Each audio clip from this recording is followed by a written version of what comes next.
friends, welcome back to a new video. Today's message is for any one of you who may be feeling alone or having zero friends, maybe feeling lost. I want to let you know that your time has come. This is a phase of our lives where I call them the massive activation.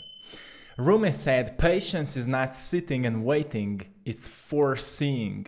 It's looking at the thorn and seeing the rose, looking at the night and seeing the day. Lovers are patient and know that the moon needs time to become full. So it's understanding at certain point of our lives, we feel drawn away from society. We feel drawn away from all the rules and all the ideas and dogma and paradigms and everything that we've experienced in the past. To find ourselves and to notice what is our place on this planet, why we have been planted here or maybe chosen to come here. To realize, well, it's time to detach from all this mental nonsense and find yourself. Then again, Rumi said, it's your road and yours alone. Others may walk it with you, but no one can walk it for you. So, to me, it was a time in my life when I've actually distanced myself from most of my friends, from my family, from the things I've been doing, from my hobbies, sports, everything. When I've started painting and exploring this more creative aspect of myself. And to me that was a great journey of awakening because I've noticed it was a part of me I've suppressed somewhere in my late childhood. And I wanted to explore it because I was curious where it can take me. And I've noticed that I've started remembering once again how creative I am and how playful it makes me feel. And it's always the question for people, will you dwell in your loneliness or will you actually ask yourself what this present time is really teaching you and introducing you to? Time brings everything that belongs to you. But you need to notice what is present as something that life is introducing to you, something you need to know, or seeing where you are as a part of your evolution, where you become more responsible for how you're spending your days, for how you're thinking about yourself and your future and how you're feeling about yourself and your future. Digging deeper into your own self-worth, digging deeper into your own self-image and digging deeper into your own talents, skills, and everything you could evolve. If we reflect a little bit on the ageless wisdom, like when Aristotle was exploring the concept of the soul, he was very skeptical around all of that because he thought that we shouldn't place more importance to gods and natural forces than we place on our daily activity. Because otherwise, we start blaming gods and everything around us for what's happening to us. But we shouldn't forget that we are interconnected. And he noticed when he started exploring this concept of the soul, what is the soul? He recognized, the biggest difference between a live human being and a corpse is that, well, a live human being has psyche.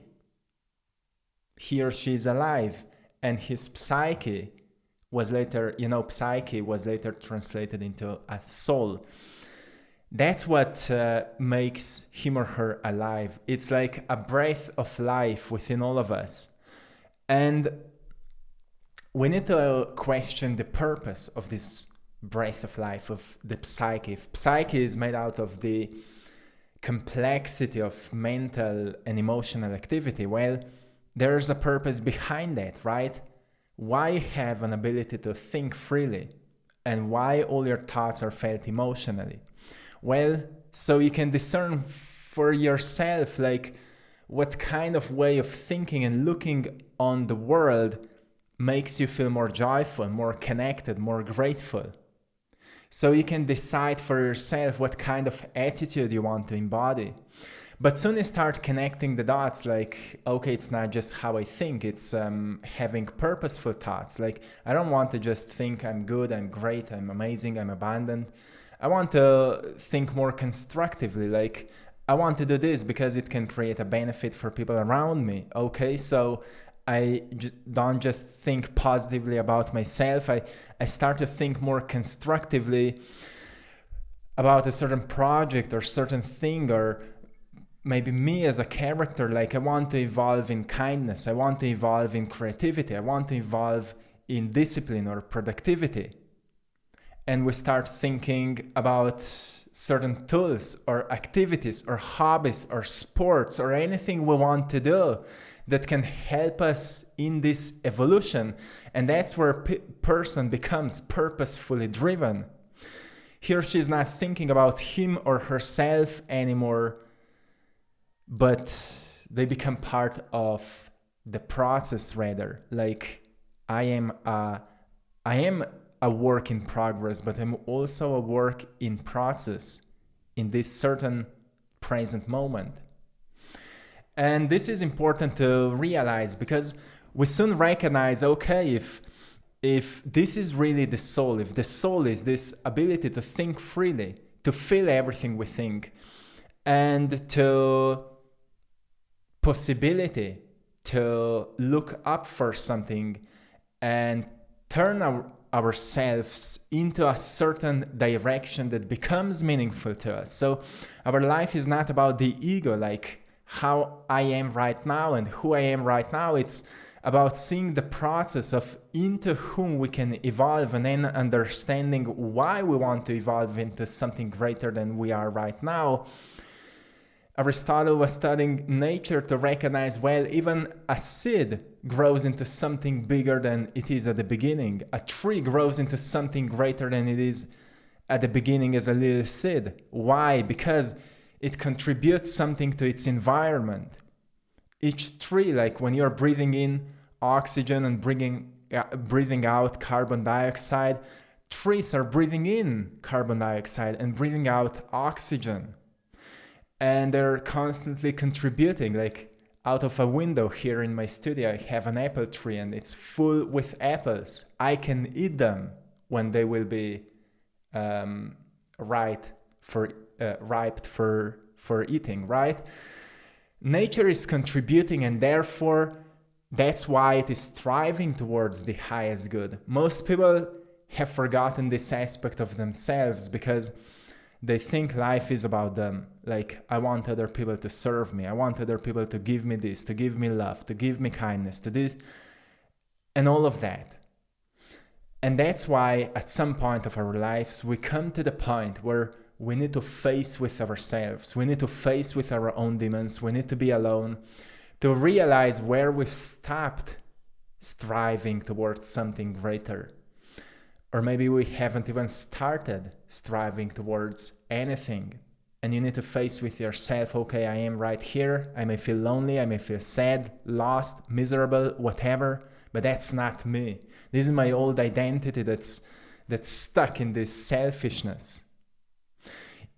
If you want to break free from that, you firstly need to open your mind to something new, right? To new knowledge. I like to read ancient books, ancient wisdom, because it reminds me, well, doesn't matter how limited our thinking is, there's always something that will free it. And we find many different ways. Like, sometimes you may have a mystical experience in your own meditation that teaches you how limited you were before, to recognize that you're part of something way bigger. And one way or another, your way of looking on life needs to be challenged. And once it is challenged, then you can look at how you've been challenged objectively and think about what ideas work and what doesn't work. In the society right now, there's so much of chaos because people hold on to certain beliefs. Like, People have gender situations right now, gender challenges and political challenges and financial challenges, and all kinds of weird things are happening in the world right now because people are living based by certain belief systems that they think they serve them, and they would protect these belief systems for any cause. I always say to people, well, go outside, experience life, and you will see what actually works. Because nature doesn't care about your problems, but it cares about synergy. It cares about equilibrium. Therefore, doesn't matter how big of a challenge, how big of a problem, you need to discover the equilibrium in your life.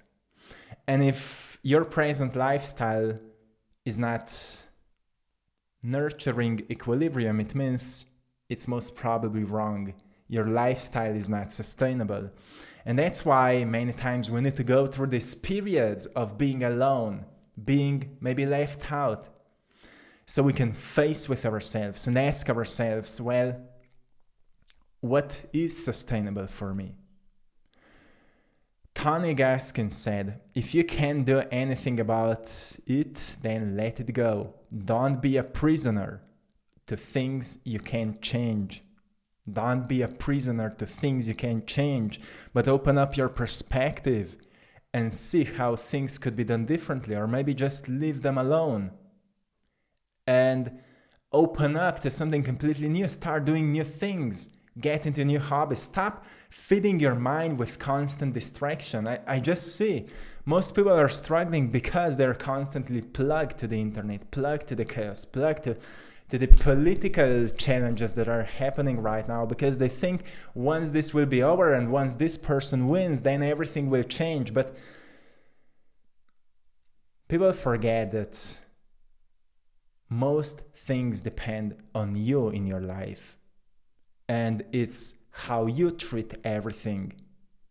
That's how things will change.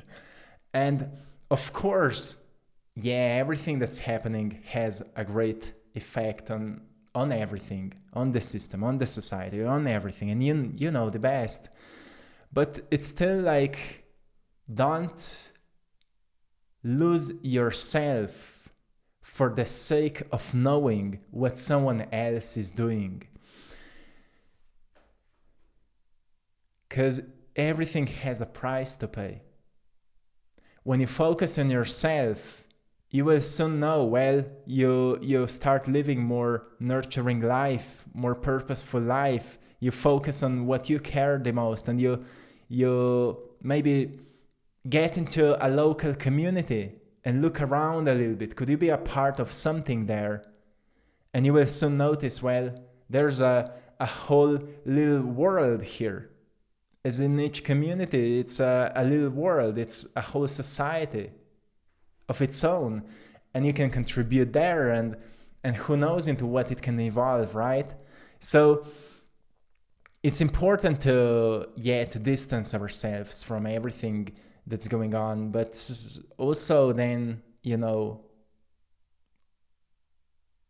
use that time for something good.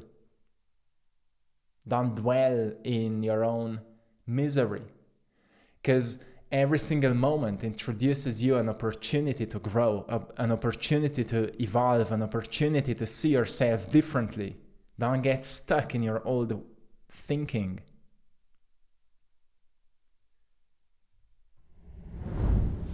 Friedrich Nietzsche said, a great, incredible philosopher, he said, sometimes I like to be alone. I enjoy the freedom and solitude.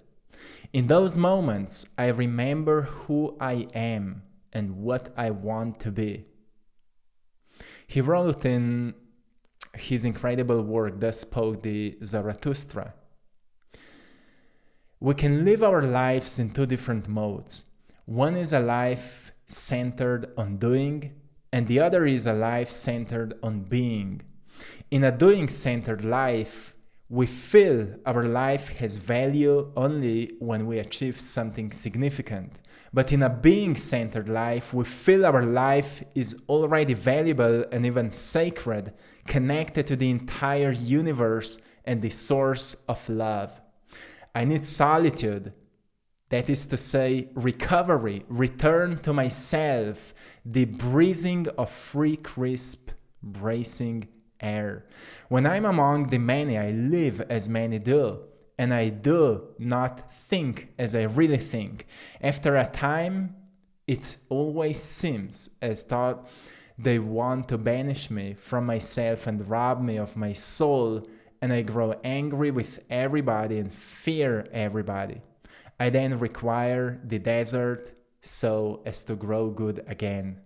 And I resonate with that deeply, very deeply, because when I spend too much time with too many people, I kind of lose a sense of my own thinking, of my own unique thinking.